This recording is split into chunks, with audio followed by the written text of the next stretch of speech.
সকাল সন্ধ্যা হরতালে বিভিন্ন জেলায় বিচ্ছিন্ন সংঘর্ষ হয়েছে।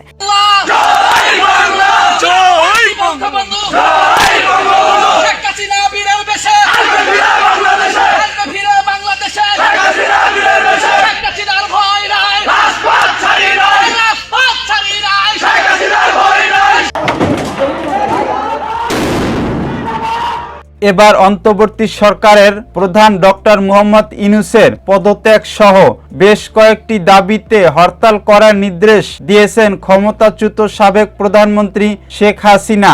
এমন একটি কল রেকর্ড ফাঁস হয়েছে।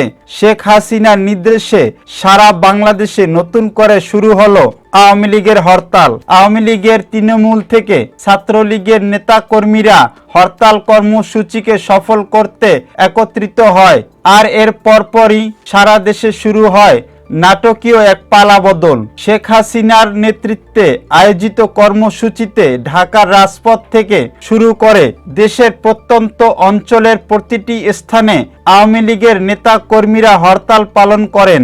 মিছিলের নেতৃত্বে ছিলেন তৃণমূল নেতাকর্মী থেকে শুরু করে ছাত্রলীগ ও আওয়ামী লীগের হাজার হাজার নেতাকর্মীরা।